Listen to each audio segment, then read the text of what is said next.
Всем привет! Сегодня у нас на обзоре бумбокс. Бумбокс непростой и нечастый, выдающийся по многим параметрам, интересного производителя. Итак, встречаем Diaton GR711. Это один из представителей магнитол с 20-сантиметровой акустикой.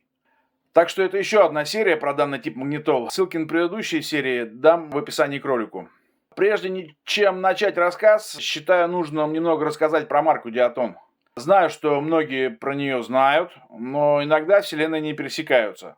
То есть многие могут знать про ее акустику, но не знать про другие ее модели или изделия. Или, к примеру, очень много народу знает про концерн Mitsubishi, но не знает про марку Diaton.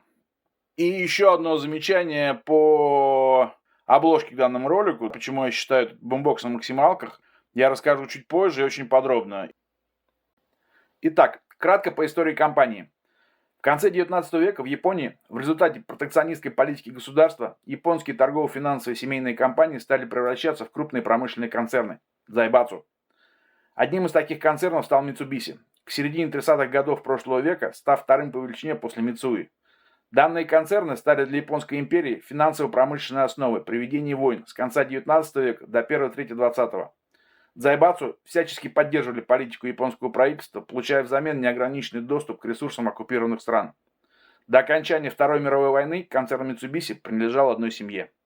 В результате капитуляции Японии во Второй мировой войне и последующей американской оккупации в период 1945-1952 годов все Зайбацу в принудительном порядке были раздроблены на десятки мелких компаний. Данная участь не миновала и Mitsubishi. В результате этого мероприятия были организованы Mitsubishi Corporation, Mitsubishi Financial Group, Mitsubishi Heavy Industries, в которую, в свою очередь, кстати, входит автомобилестроительный гигант Mitsubishi Motors, и ряд других предприятий. Одним из таких стала Mitsubishi Electric. Таким образом, несмотря на схожие названия и логотипы, данные предприятия представляют собой де-юре и де-факто разные компании. Надеюсь, на этом этапе для некоторых зрителей стало одной загадкой меньше в этом мире. Так как, например, при выборе бытовых кондиционеров можно столкнуться с двумя Mitsubishi. Mitsubishi Heavy Industries и Mitsubishi Electric, которые представляют собой совершенно разные производственные модели и линейки. В Mitsubishi Electric в 1945 году было организовано подразделение Diaton, которое занялось производством громкоговорителей, домашних и студийных акустических систем под соответствующей торговой маркой. Сама торговая марка Diaton была зарегистрирована в сентябре 1946 года. В 1947 году был выпущен первый динамик под маркой Diaton, модель P62. Что примечательно, основой для магнитной системы этого динамика послужили магниты противотанковых мин, так называемого типа 99. Запасы остались большие со времен Второй мировой войны. Противотанковых мин, надо было что-то с ними делать. Данное изделие было предшественником легендарной модели широкополосного 16-сантиметрового динамика P610, вот он на картинке, который был выпущен в 1958 году и продержался на конвейере без малого 40 лет, до 1996 года. На протяжении всей жизни модель эволюционировала, вот видите, разные итерации разных годов. И к началу 1980-х годов характеристики достигли немыслимых величин. Например, диапазон воспроизводимых частот достиг от 70 Гц до 20 тысяч Гц. Вот посмотрите на картинку. Это АЧХ для модели 16-омной. То есть выпускались там еще, кажется, 8-омные. Но их была куча модификаций. В пользу удачности данной модели говорит тот факт, что ее клоны до сих пор можно купить. Они будут новыми, но они будут произведены, правда, в Китае. По поводу динамика P610, я с ним ни разу не сталкивался в реальной жизни, ни с ним отдельно, ни в составе каких-либо акустических систем. Если будут смотреть реальные пользователи этого динамика, как отдельного изделия, либо в составе какой-то акустической системы, напишите в комментах, как он вообще играет и все такое. То есть, потому что у меня в башке не укладывается диапазон от 70 до 20 тысяч Гц. Также интересен тот факт, что Diaton был первым производителем, кто начал производство диффузоров-динамиков из традиционной японской бумаги васи, которую часто ошибочно называют рисовой. Динамики с такими диффузорами демонстрировали на тот момент новаторские характеристики. Как говорил ранее, помимо динамиков, Diaton производил акустические системы профессионального применения, мониторы для студии звукозаписи, концертная акустика и так далее. Например, в 1980 году был создан сабвуфер D160. Многие же помнят эту картинку. Спойлер, на самом деле это фейк. Почему, расскажу позже, а вот его реальная фотка, но без девушки. Он был создан на основе низкочастотного динамика PW1600 с диффузором диаметром 160 см сотовой структуры, изготовленного из алюминиевого сплава с заполнительным из иглы пластика. За счет такого решения массу диффузора удалось сделать меньше 3 кг. Также данный сабвуфер примечателен тем, что вместо магнита применяется электромагнит. Таким образом, расчетный вес магнитной системы 800 кг в случае применения постоянного магнита удалось снизить до 400 кг. В японских источниках также указываются провода для двигателя электропоездов, примененных при изготовлении данного электромагнита. А для звуковой катушки использовался высокотермостойкий провод, обеспечивающий высокое входное сопротивление. Частотный диапазон составлял от 8 до 500 Гц. Максимальная подводимая мощность 3000 Вт. То есть не оговорился, 3 кВт можно было вдувать в эту колоночку. Уровень выходного звукового давления 98 дБ Вт на метр. Ну, соответственно, одна полоса, как мы видим, тип акустического оформления фазоинвертор. Внешние габариты в миллиметрах 2372 ширина, 2312 высота и глубина 1375 мм. Общий вес данного изделия составлял 1,5 тонны. Перевозили и перемещали эту игрушечку вот так. Конструктивно данный сабвуфер представлял собой стальную раму с обшивкой деревянными панелями.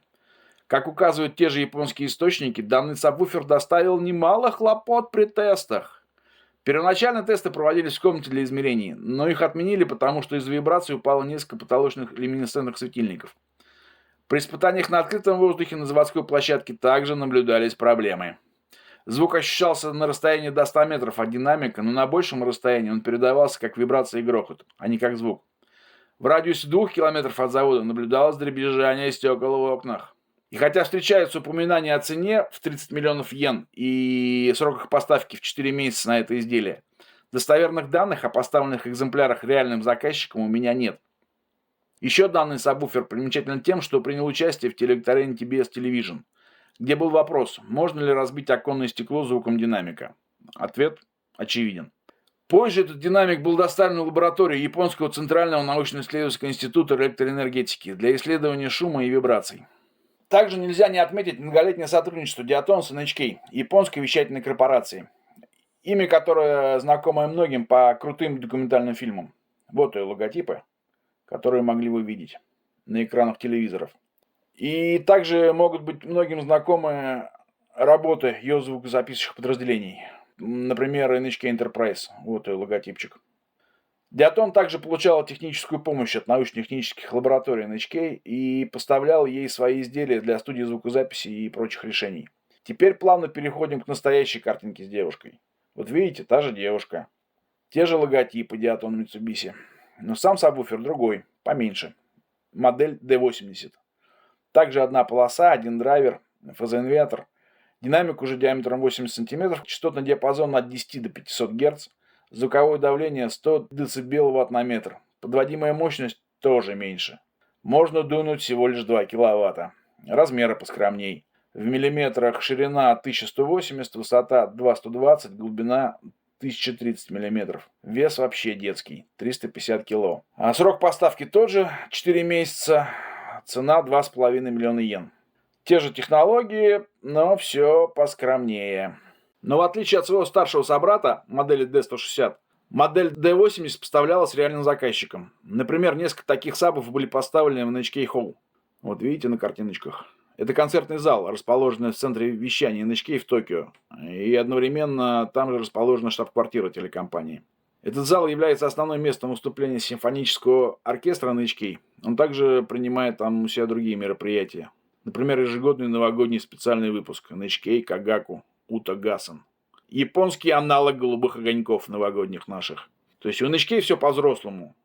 Свои научные лаборатории, свои концертные залы, симфонические оркестры и голубые огоньки тоже свои. К чему я рассказываю про NHK? К тому, что NHK это по-хорошему настоящие японские перфекционисты. Своеобразный символ качества, если дело не касается пропаганды.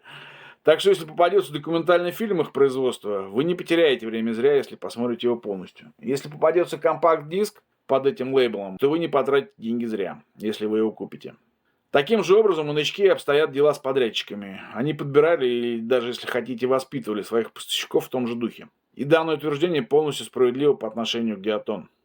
Также нельзя не упомянуть производимые Диатон акустические системы для домашнего применения. Это, конечно же, прежде всего акустические системы серии DS, представляющие собой широкую производственную линейку, выпускаемую на протяжении 70-х, 80-х, 90-х годов прошлого века.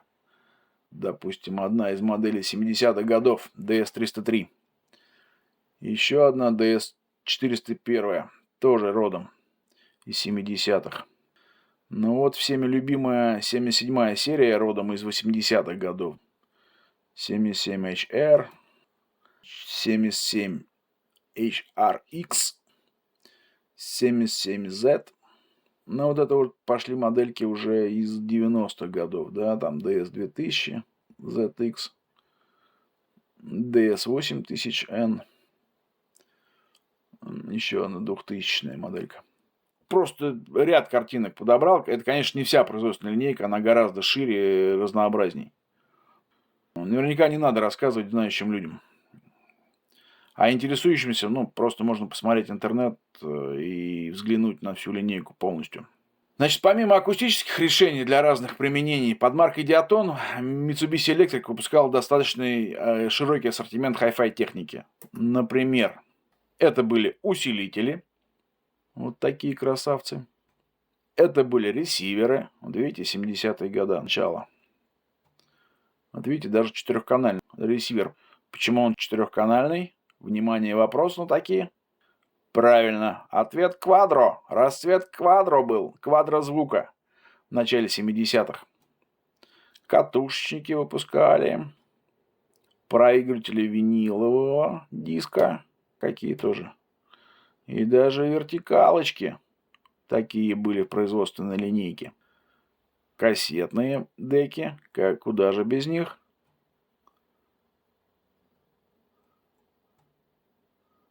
Тюнеры тоже были диатоновские.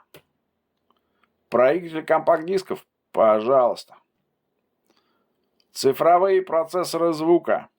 Это у нас примерно начало 80-х годов. Вот процессоры звука тоже. Только начало 70-х. Это вот у нас 80-е годы. Аудио-видеоусилитель для домашнего кинотеатра. И вот такие музыкальные центры тоже выпускал Diaton. Видите? Все есть. Проигрыватель винила есть. Кассетная дека есть. Тюнер есть. И еще такие штуки комплектовали собственной акустикой. Вот видите, X11 моделька, чуть постарше предыдущей. Там акустика комплектная была тоже вполне себе на уровне. Ну и вот такие музыкальные центры производил Diaton. Давайте поиграем маленькую викторину. Что это за музыкальный центр? То, что музыку он воспроизводить может, колоночки присутствуют. Дальше. Кто знает эту модель, просим не шуметь в аудитории, сохранять интригу до конца сеанса. Что здесь еще есть? Ну, судя по индикатору цифровому, да, можно говорить о наличии цифрового радио. Правильно. Молодцы. А что же здесь еще может быть? Ну, усилитель динамики мы видели, куча кнопочек. Не будем, наверное, томить. Что там может быть? Сейчас еще покажу одну картинку. Подождите. Смотрите, как она светится. Как корабль из Стартрека космический. Какая красотища. Ну ладно, раскрываем карты. Падыщ! В этой штучке спрятаны проигрыватель виниловых дисков в вертикальном исполнении и целых 2 кассетных деки. Вот видите, он в разрезе. То есть фирма Sharp со своей серией VZ могла немножко покурить в сторонке, потому что она выпускала подобные штуки только с одной кассетной декой, а тут целых 2. Ну и плюс там еще линейный вход присутствовал, соответственно, и все такое прочее. Так, ну и теперь грустная нотка. Подразделение Diaton было закрыто в 1999 году. А в настоящее время бренд ограниченно используется в автомобильных стереосистемах и динамиках, которые выпускает Mitsubishi Electric для внутреннего рынка Японии. После не совсем короткого, но необходимого предисловия и истории в картинках, рассказывающей, что в Diaton вату не катали, это цитата одного из зрителей моего канала, развлекались как могли и производили настоящие вещи. Переходим к нашему герою. Итак, на дворе 1981 год. Один из самых урожайных на Ниве классических бумбоксов, можно сказать, пик войны производителей бумбоксов за симпатии покупателей. Упомяну только флагманские модели основных производителей в алфавитном порядке, которые были выпущены в этом году, чтобы понимать накал страстей, тогда творившихся. Айва выпускает модель CSG88 Turbosonic. По ней есть обзор у меня на канале, ссылку оставлю в описании. Акай выпускает модель AJ530, тоже очень знатная машинка. Краун выпускает модель CSC980, тоже, кстати, стоят 20-сантиметровые динамики. Hitachi выпускает модель TRK 9900. Вот эта штучка даже с учетом реалий сегодняшнего дня играет ого-го как. GVC выпускает модель RC-M90. Ну, тут как бы комментарий излишний. По мнению многих, король классических бомбоксов моноблочных. National, он же Panasonic, выпускает модель RX 7200. Между прочим, стоила 145 тысяч йен. Ого-го. Sony выпускает модель MX 820, она же 824. Крайне редкая штука по нынешним временам. Sharp выпускает свое семейство 777-х подобных. Вот на картинке 909, но тогда туда же в когорту идет 919, 999, 1000, 777. Вот еще одна картинка, что в красе полной. 909, допустим, стоил 118 тысяч йен. Видите, там в правом уголке есть цена. И также выпускает семейство ВЗ, то есть это музыкальные центры, некоторые из которых мобильные, скажем так, с вертикальным винилом. Тоже торжество инженерии. Одни были не единственными, но первыми. Sony выпускает модель CFS-99. Тоже штучка с 20 сантиметрами и играет ого-го как. Pioneer выпускает вот такую красоту, модель SK-900. Toshiba выпускает RTS 933 Bombit X01. Вот посмотрите внимательно на кассету, а теперь вниз. Видите вот эти кнопочки управления? Но это не просто кнопочки управления. Смотрим в левый нижний угол. Плавным движением руки блок кнопочек отделяется и превращается в дистанционное управление. Это сейчас, там, в 2023 году. Кажется, глупость какая. Каждый вентилятор или пропеллер там имеет свой пульт дистанционного управления. Но на дворе, простите, 81 год. Это была инновация ого-го какая. Понятен уровень, да, решений. Ну, решений, вообще, так сказать, калибр артиллерии, пущенный в ход. Страшное количество бюджетов, которые были погребены в результате разработки и запуска в серию таких моделей. Сложных, как бы, и по меркам сегодняшнего дня даже. Ну и Mitsubishi Electric не желает оставаться в стороне от этого праздника жизни. И сразу выкатывают целую линейку бумбоксов. И причем каких. Давайте сейчас посмотрим каталог. Значит, каталог фирмы Diaton, 1981 год. Это у нас обложечка. Далее, на первой странице что мы наблюдаем? Вот такой музыкальный центр под индексом Y500. Это, конечно, не совсем бумбокс, но он как бы носимый. Здесь присутствует ручка для переноски, но отсутствует батарейный отсек. Тоже штучка играет ого-го как, акустика более чем серьезная. В правом углу можем наблюдать еще более габаритную модель Y700. Такая штучка под Y500 стоит 111 тысяч йен, а Y700 135 тысяч йен. То есть ценник серьезный, но и машинки тоже как бы серьезные. И по звуку, и по функционалу, ну и по дизайну вполне себе. Моделька GR911. Тоже более чем серьезная машина, и по оснащению, и по дизайну, и по характеристикам, и по звуку выдаваемому. Присутствует кассетная дека, там тюнер, причем, что характерно, с расширенным диапазоном. Дека серьезного уровня, да, с электронным управлением, эквалайзер. Трехполосная акустика, попрошу заметить. Особая фишка этой модели — это достаточно маленькая глубина ее, да, то есть она такая плоская. Я думаю, что все-таки сниму по ней как-нибудь обзорчик, где подробно расскажу по этой модели. И наш сегодняшний герой. GR711. Причем прошу обратить внимание на два момента. То есть ценничек у нее 76 тысяч йен. 77 без малого. Это более чем серьезный уровень. И название модели, да, помимо индекса, у нее было, собственно, название Soundshot. Первое, что приходит в голову при переводе, наверное, как звуковой выстрел, можно было бы подумать. Но пишется слитно, и это больше похоже на звуковой снимок или звуковую картинку. Посмотрим, чем еще нас радовал Диатон в том году. Вот, GR611, ну, неплохой бумбоксик, но там все гораздо проще. Это механическая дека, и как бы там, ну, намного все попроще. Ну, 511 это еще попроще моделька, но хотя вполне симпатичная. Ну, уже пошла моно-магнитола, да, GR311.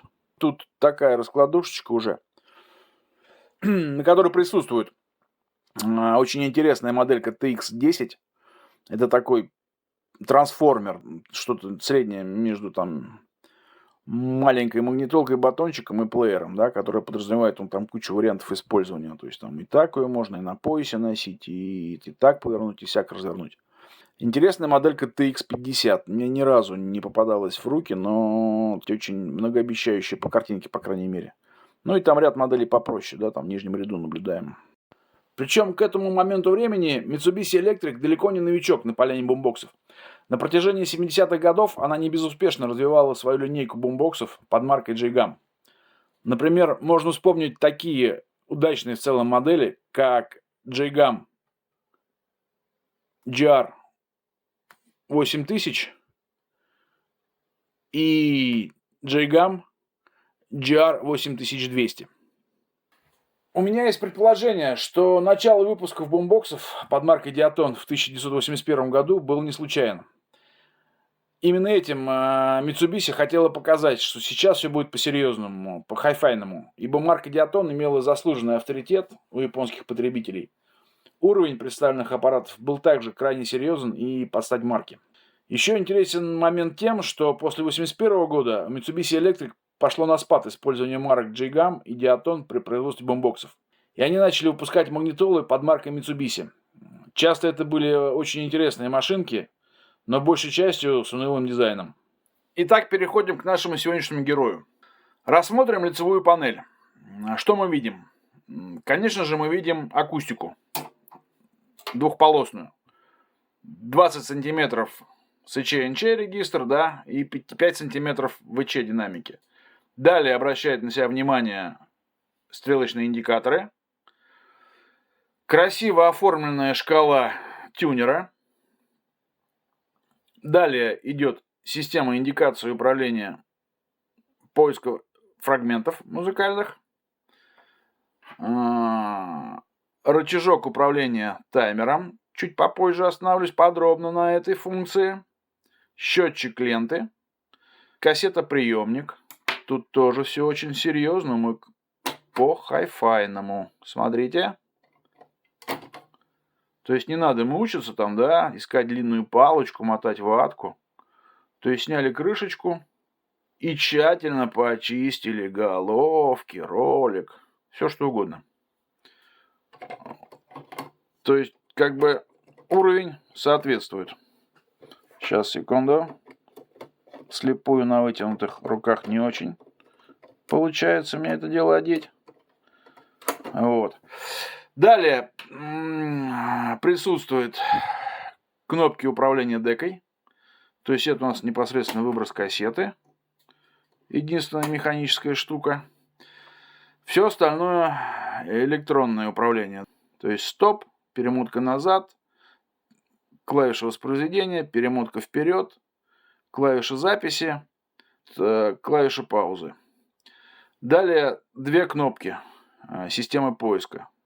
Соответственным образом поиск назад, поиск вперед. Позже покажу, как это все работает. Это у нас регулятор уровня микрофона.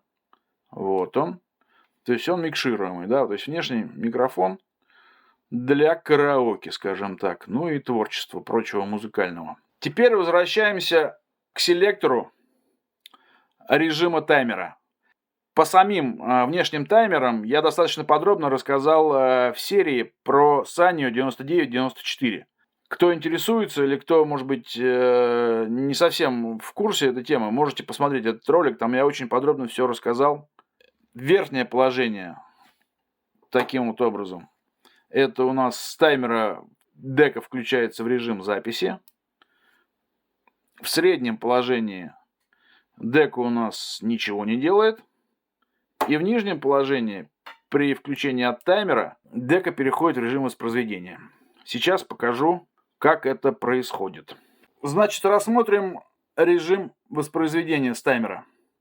Мы ставим воспроизведение, ставим свою кассету с записью, соответственно, чтобы проснуться там под любимую мелодию, к примеру. И сейчас мы симулируем как бы режим таймера. Таймера самого нет, но как мы помним из моего там рассказа по таймерам, что делает внешний таймер? Он просто тупо подает питающее сетевое напряжение в нужный момент времени, да, там, допустим, 6 часов утра. То есть вот мы поставили как бы кассету, питание идет через таймер.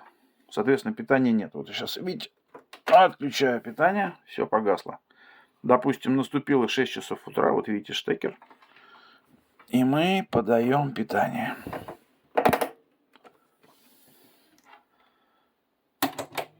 Дек включился в режим воспроизведения. Далее. Сейчас мы отмотаем чуть-чуть. Далее мы хотим что-нибудь записать. Ну, в другой день. Там матч любимой команды, там какой-то радиоспектакль интересный или еще что-то. Мы ставим селектор режима таймера в режим записи. И то же самое. Сейчас я отключаю сетевое питание. Вот видите, все типа у нас идет через таймер. Наступил час X. Вот видите, опять же, я подключаю питание. И сейчас что у нас произойдет? Правильно, вот видите, дек включилась в режим записи. Так, что из этого следует? Как любят говорить американцы аббревиатурами RTFM. Read this fucking manual. То есть читайте эту любимую инструкцию. Вот здесь то же самое. То есть некоторые, так сказать, не обращают на это внимания и могут быть фокусы. То есть ничего вариант, когда у вас стоит магнитола, там стоит какая-нибудь кассета, и нередки такие случаи, когда идут перебои в электроснабжении. Там, да, там хлоп, электричество гаснет, там свет гаснет на какое-то количество времени. И у вас таймер стоит в воспроизведении. Это как бы, ну, в таком положении, да, это как бы не совсем страшно. Но вы можете, так сказать, не зная об этой функции, подумать, что у вас что-то с магнитолой случилось, что она работает некорректно. Но может быть ситуация гораздо хуже. Допустим, у вас стоит селектор вот в таком положении, в режиме записи с таймера. В подкассетнике стоит кассета с какой-нибудь редкой записью, раритетной, я бы сказал. Допустим, доклад Леонида Ильича Брежнева на 26-м съезде КПСС от 1981 года. И причем запись-то не какая-нибудь там деланная с телевизора, а самый настоящий концертный бутлег. Допустим, вы сами там были делегатом на 26-м съезде КПСС. Может быть, эта кассета семейная реликвия, там досталась по наследству, передается даже по наследству от поколения в поколение. То есть живая речь живого генсека. Может быть, вы купили этот раритет у какого-нибудь корреспондента ТАСС за безумные деньги. Представляете, да? Вот вы послушали кассету, забыли и ушли. Селектор у вас в записи стоит, магнитола подключена. И тут моргнул свет. Вы приходите и к ужасу своему понимаете, что осиротели. И чтобы таких случаев не было, надо читать инструкции. А если нет возможности читать инструкции, можно смотреть мой канал. Так, теперь перейдем на верхнюю панель. Рассмотрим органы управления.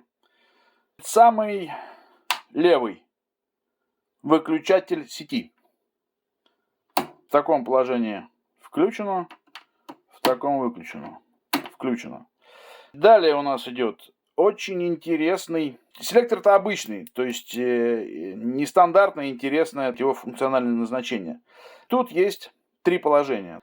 То есть нижнее фиксированное, среднее фиксированное и верхнее нефиксированное. В среднем положении фиксированном ничего не происходит. В нижнем положении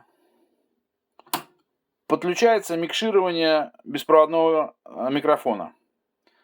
А в верхнем нефиксированном осуществляется управление приглушения записи, да, так называемый рекмут. Следующий селектор – это у нас переключатель типа ленты. Нижнее положение – это тип металл. Среднее положение – это первый тип, нормал. И верхнее положение – это хром. Далее опять пошли некоторые фокусы. Вот этих два селектора, они взаимосвязаны.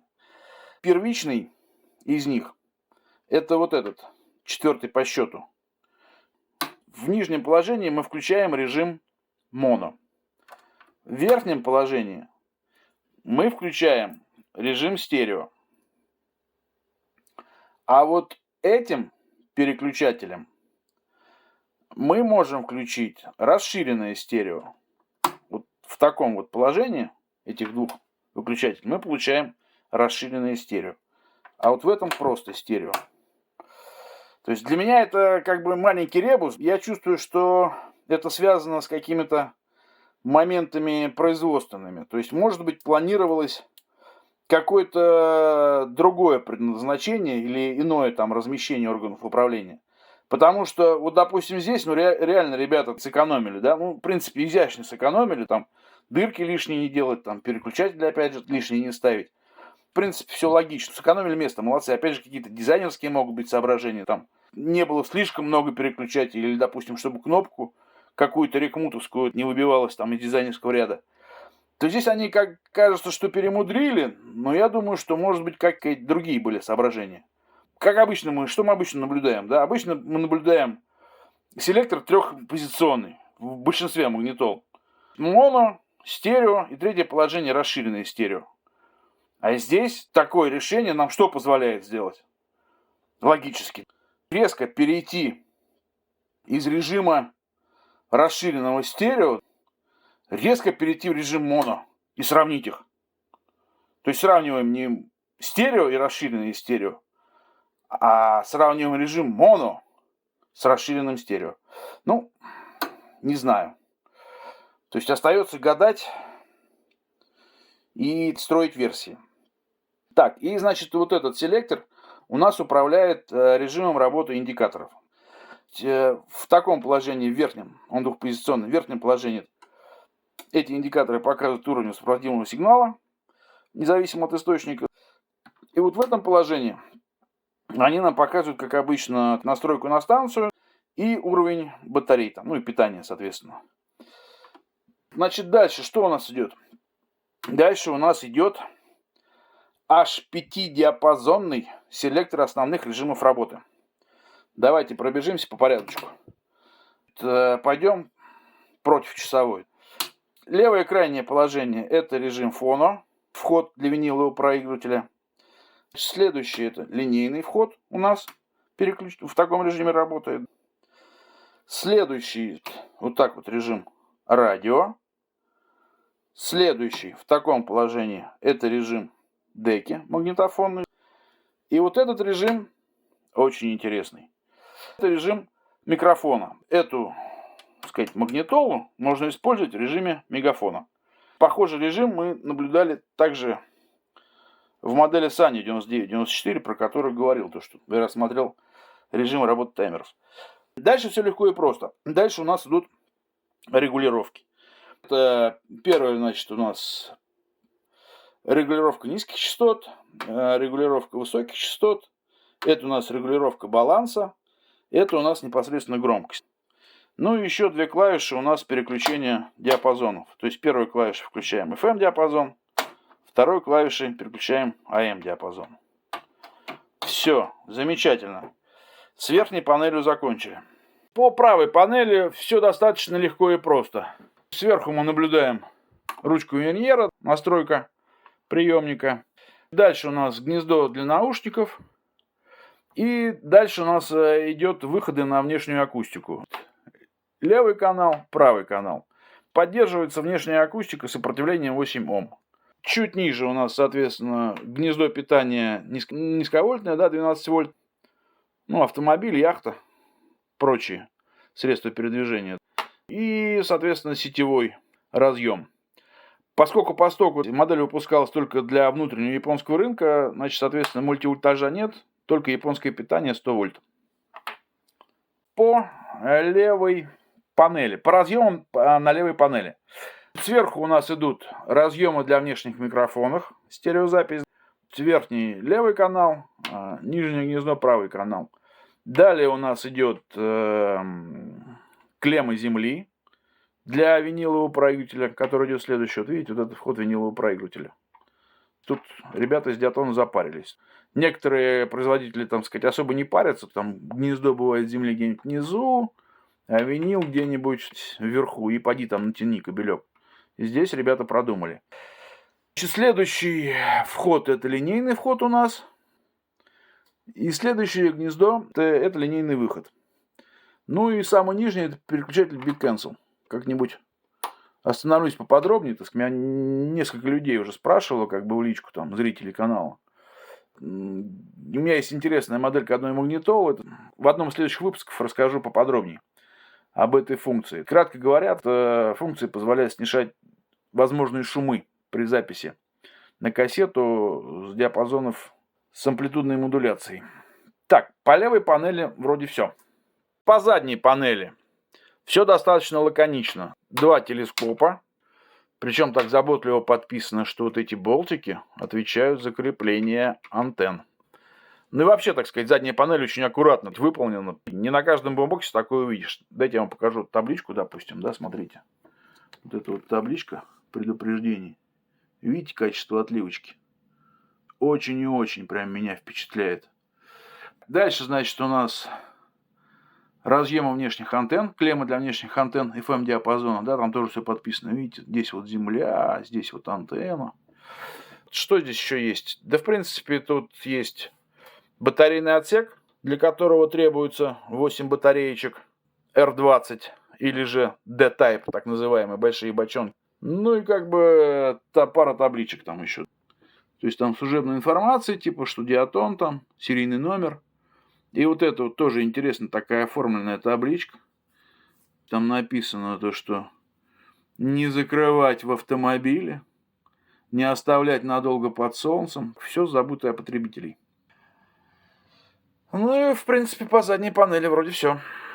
Так, ну что, немножко послушаем музыку, наверное. Вернее, хотел я продемонстрировать тут, как работает система поиска. Ну и немножко музыки послушаем с кассеты. А потом попозже еще что-нибудь послушаем. Значит, покопался я в своей дачной фонотеке и нашел такой интересный релизик. Аутентичный. 70-е годы. Это корейский кей-поп. Корейская популярная музыка.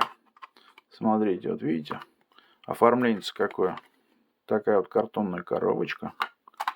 Здесь просто коробочка, да, беленькая. Кассетка тоже беленькая у нас.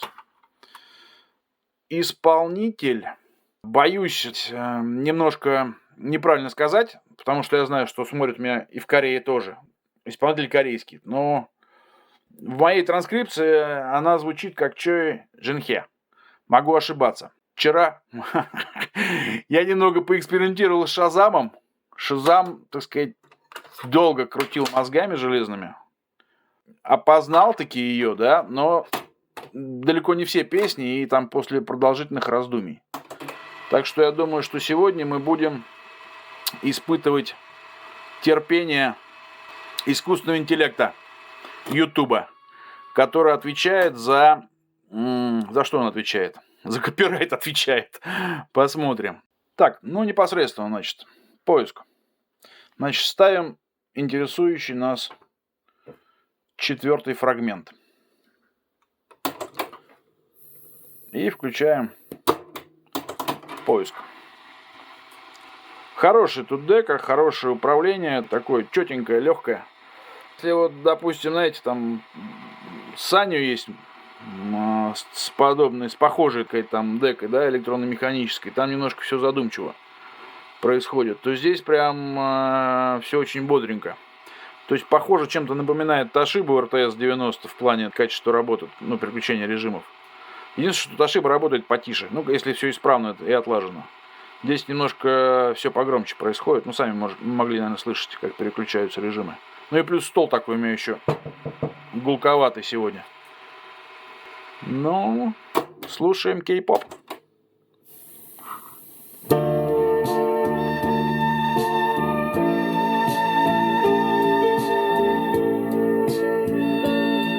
Нет, это немножко не та песня.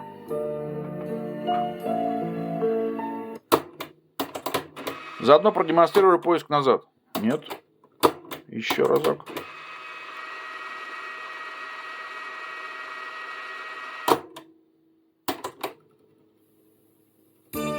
Вот она.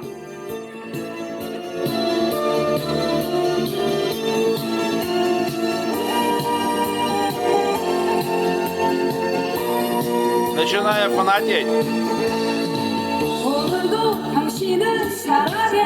Можно даже потанцевать.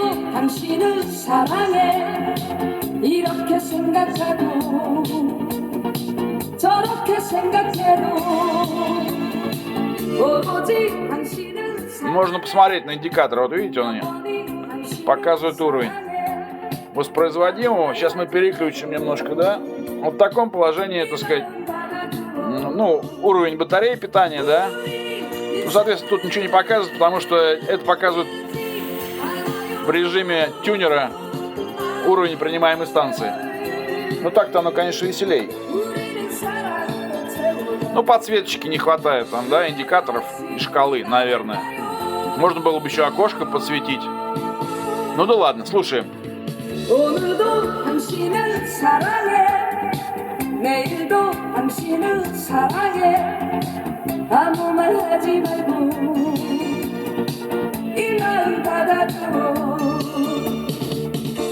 Но ведь неплохо, да? Вот эту песенку Шазам вчера не опознал после даже продолжительных раздумий. Сейчас еще одна. Следующая песенка тоже неплохая. И тоже Шазам ее не узнал. Посмотрим, как у Ютуба с этим дела обстоят. Полиграфия, забыл сказать, очень такая интересная, очень качественная. То есть, ну, прям вот хорошо, прям приятно брать в руки. Ой, что-то он не нашел нам песенку нашу. Как же так? Я поиск, что ли, не включил? Нет, это не это.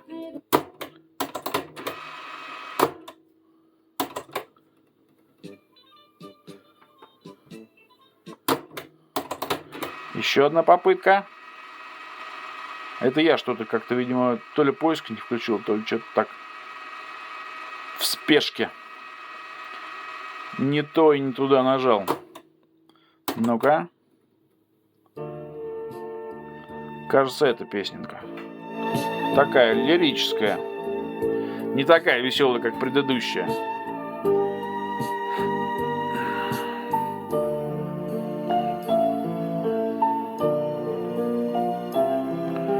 Давайте покрутим громкость.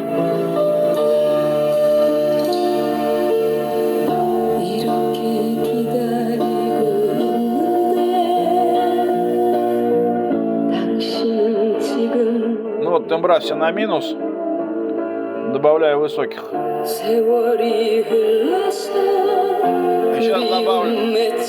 Сейчас добавлю басов.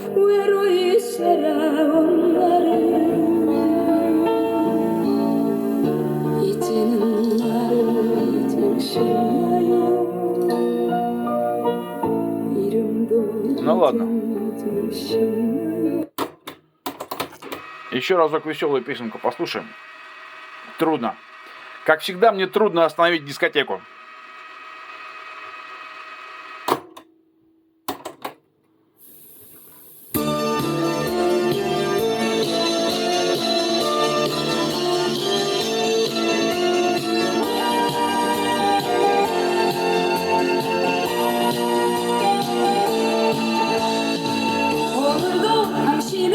사랑해 내일도 당신을 사랑해 이렇게 생각하고 저렇게 생각해도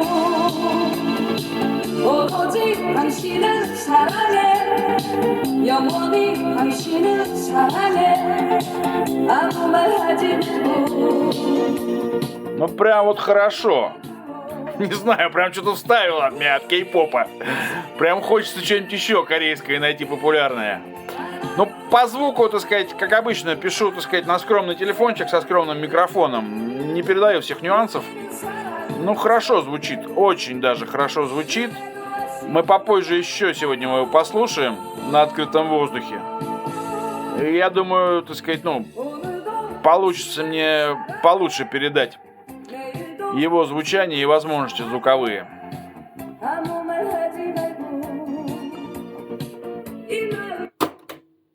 Послушаем немножко на open-air его. Значит, исходные данные не поменялись с прошлых роликов. Расстояние примерно 15 метров домофона. Общая площадь полянки метров 400 там, до леса, до зарослей. Слушать будем с Bluetooth вот отсюда.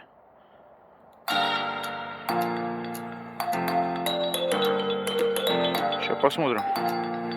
Не, это полная громкость. Ну, играет вполне себе. Не знаю, передает ли мой скромный микрофон всю прелесть.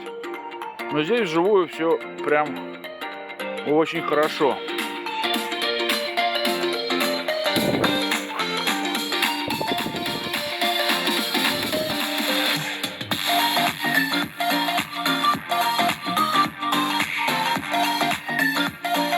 Можно поближе подойти и послушать.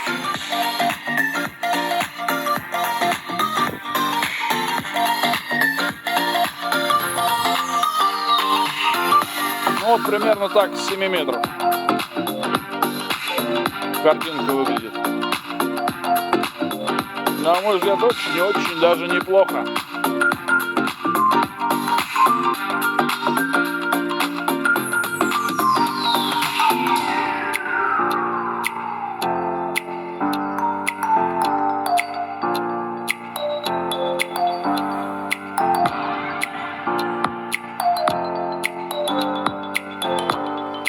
Так, ну что, послушаем его немножко в FM-диапазоне.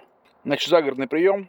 Условия с предыдущих роликов также не поменялись. 120 километров от крупного мегаполиса. Примерно такое же количество километров до радиоцентров, до 2 радиоцентров больших по прямой. Возможно, прием там 3 местных радиостанций. Ну, не местных радиостанций, ретранслятора местного, районного масштаба, скажем так. Прием идет только на свои телескопы. Сзади ничего не подключено к внешним антеннам, да, видите, чистенько, пустенько. Вот, значит, поскольку шкала у нас диапазон расширенный от 76 до 108, да, слушать где-то будем середину, то есть 88. Один вот как бы недостаток островных и некоторых других моделей магнитол, то что немножко сжатый получается диапазон. Если бы шкала была бы растянута, здесь бы началась 88, а здесь 108, было бы поприятнее работать, получше бы была бы избирательность. Тут станции могут налезать, конечно, скучно в такой половине шкалы. Хватит предисловий, слушаем, посмотрим, что поймаем. И как? Стоит в стереорежиме, чтобы было не сладко. Вот индикатор стереоприема. Погромче. Спасите, спасите, спасите. Композициям, которые исполнил певец из Эстонии.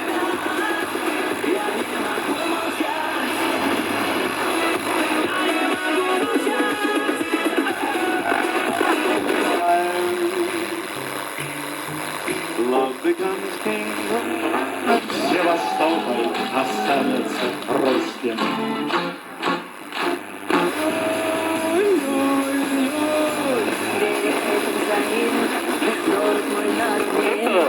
Гораздо главнее. Скоро в такси будет Иран, Кодро. будет. Название очень Не будет, не будет, не будет. Так и живу я на чемоданах. Ориентироваться на факты, а не на то, что говорят и пишут с Запада.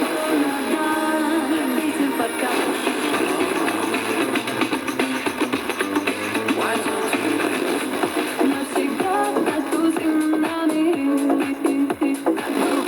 4 суперхита из прошлого.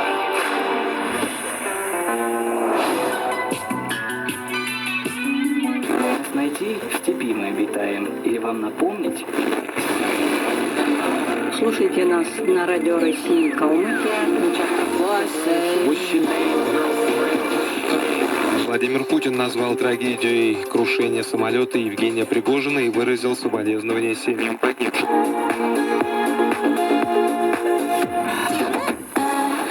Наверное, сейчас немногие помнят, но за Тема 1. Главное таможенное управление Китая в связи с этим полностью прекратило.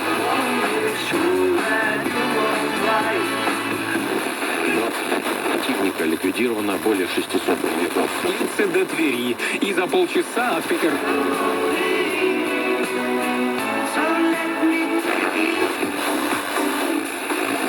Содержание радионуклидов. Сегодня с АЭС Фукусима,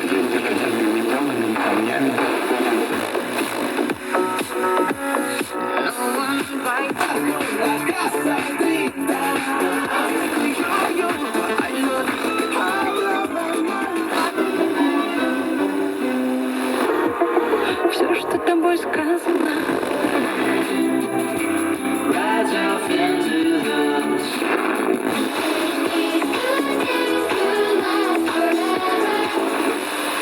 положение в отдыхе все. Анекс. Выбери свой отдых на сайте Анекс.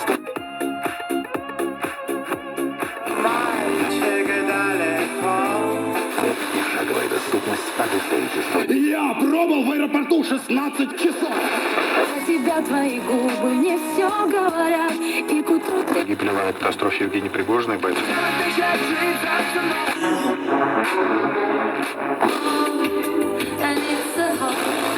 Но этого мальчика в 20 городах. А мы, и слушатели, за тобой повторяем.